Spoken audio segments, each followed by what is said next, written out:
Chicago Bears head coach says he feels great about Darnell Wright and Braxton Jones as his starting left and right tackles.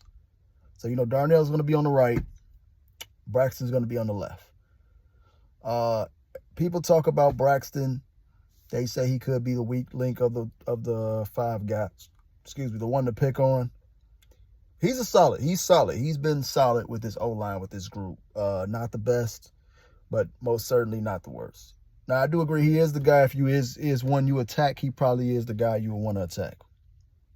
But the fact that Ben Johnson has trust in him feels good about, and that lets us know our O-line is set. They probably might draft maybe some depth in the later rounds, but for the most part, the O-line is pretty much put together. So let's look at it on paper. We just mentioned our tackles. You got Darnell Wright, who's the future. Darnell Wright is the future. He's going to be Pro Bowl, All-Pro, all that in the future. We know what we have in Darnell Wright. He's our guy. He's our guy. Now, as you look at it, look at the rest of the offensive line. The left guard and the right guard. You got Joe Tony. I keep saying his name wrong. Thunny from the Chiefs. Think he's going to be at the right guard, or he could be playing the left. I think he's going to be at the left guard.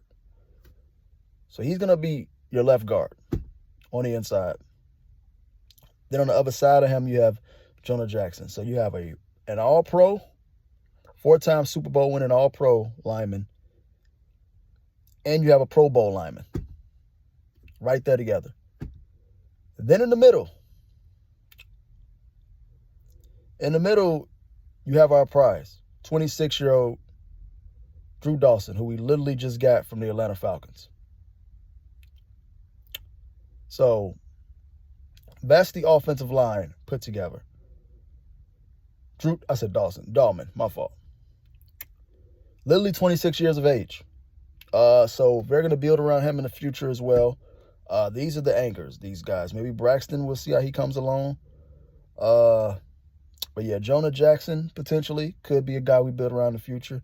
Now, Joe is pretty much up there in the age, but he's a veteran who's one of the best at his position. You could say the Bears now have a top 5, top 10 for sure, offensive line. When you look at these guys, on paper at least, from top to bottom, when you look at these guys, we're very stacked in the offensive line. So Caleb should have more than enough time, should be protected. But this is what the offensive line looks so far on paper. We got a bit of pass blocking, run blocking. Offense should be dynamic. No excuses. We should get it done this year. We have better coaching, complete makeover. So that's what we're looking at on paper as far as the offensive line. Let me know what you think. Where do you disagree at?